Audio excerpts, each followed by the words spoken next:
are dying in the Mediterranean seas because they lack opportunities. So my agenda is going to be inclusive agenda. Even in the government, in cabinet, I will have some youths in cabinet because I don't believe saying we should wait for the youths. We should allow them to wait for us. This is a time where young people and elderly should work together to build the nation. Because without experience, you can never make it. And if we continue leaving you behind, there is no way you can gain that experience.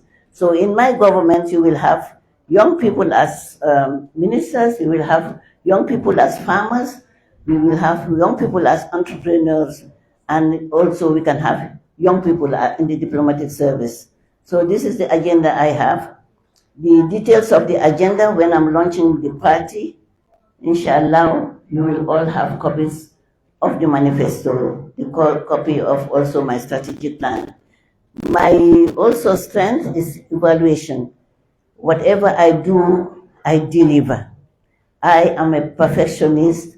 I may say that sometimes I think it's bluffing, but it's not bluffing because sometimes you also have to show your strength. You know, I can design programs, I can mobilize resources.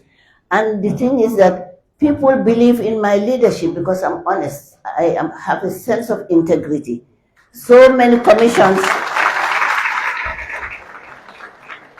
so many commissions have been established in this country, but no one is going to see my name on those commissions. If the government doesn't owe me, I don't owe them anything. So you can rely on me. You can depend on me. And I think we need to also have a change of mindset. Let us try the women. We've been trying the men all the time.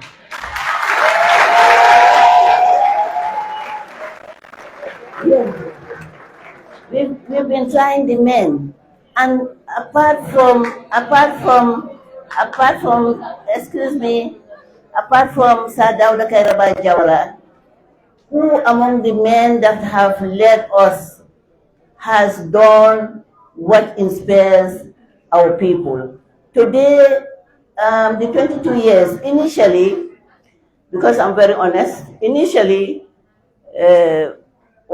His Excellency, the former Excellency Yayame, he tried his best, but because soldiers are not meant to govern, and because they didn't have the experience, there was no way he could make that impact that required. Then this one came and said, you know, that his niche is infrastructure. Are we going to eat infrastructure roads? Are we going to just sit and drink water? What we need is the first of all, my agenda is the economy. How do I remove the hardship that we are all experiencing in this country? Bag of rice was how much? Now today 2,000 and something. So my first agenda is to improve the economy. How do I improve the economy? Is to ensure that we have strategies to reduce our debt burden. Today the threshold of the debt, we are servicing debts more than using it for quality of education, quality of health, agriculture and reproductive sectors. So for me, when I come back, I'm not saying that I'm not like other leaders that will tell you in 3 months, we are going to have a bag of rice at $300. That's unrealistic. But I will try my best, just as I have tried. Within the year of my vice presidency, I was able to bring so many things in this country, including Turkish Airlines. I was able to bring the technical assistance of Turkish Airlines here to support the scholarships of children.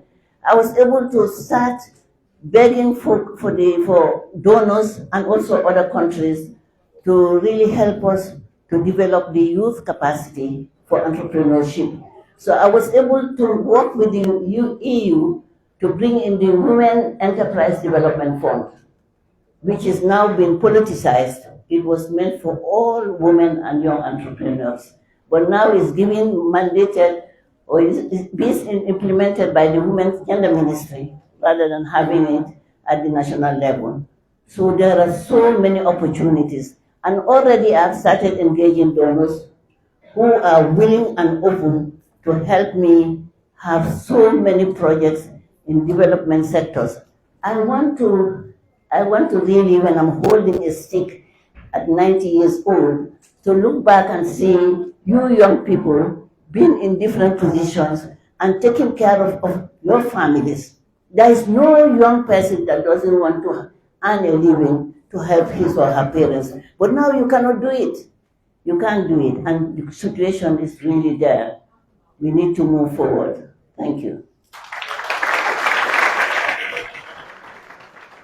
Thank you very much. My second to last question before I open the floor. What is your stance on independence and leadership?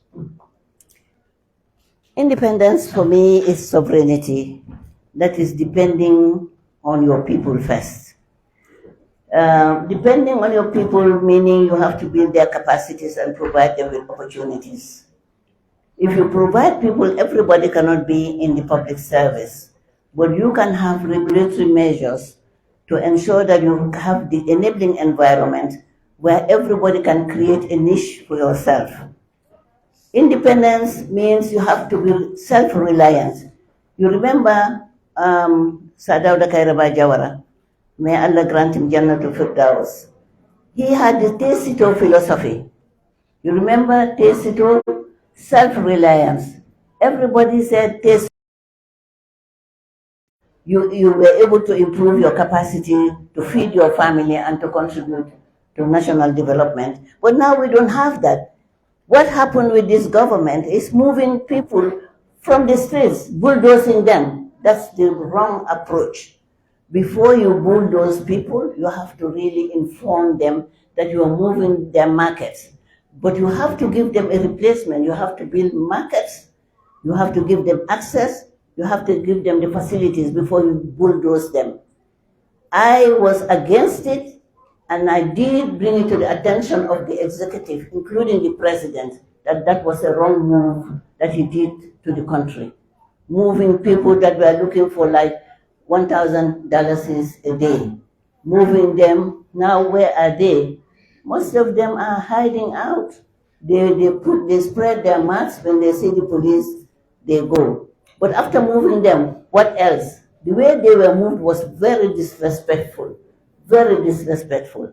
And I think that for me, I will be creating, strengthening the markets that are available, because I'm not going to invent.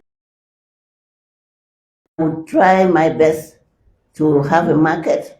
Where there are markets, I will improve the conditions of the market so that whoever wants to do anything, undertake any enterprise, you can be comfortable with that. So this is liggéey bi ñu ñoo ko bokka te balaa ngaa bokk ak nit liggéey nga commencé si jëlbeen bi. So this is jëlbeen, and I can see around, looking around, I have also seen a husband here. I have so many husbands. So many husbands. People who say I'm old, they should check the number of husbands I have. So, and I recognize him. He's a politician, and I wish him well, a great supporter in this room. Thank you so much. Thank you very much, ma'am. Before I ask my last question, you see the guy in the white blazer? Yes. Aliwari? Yeah. Please, if you have a question, signal him so you can write it down to avoid a little bit of commotion. So while I'm asking and she's answering, if you have a question, please. Well, because I had to open the floor, my dear friends. By the way, he was my classmate in journalism school, don't mind. Thank you very much. So my last question before we open the floor. What are your goals for 2026 and beyond? We all want to know. I mean, like you said, this is full of young people. And we've heard a lot from a lot of different people. And for you, like you said, as a woman, this is very, very key, and it's a very, very bold step in the history of Gambian politics.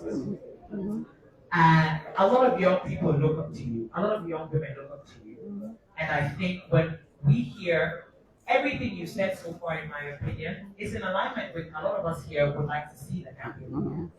Specifically, what are your goals for 2026 and beyond?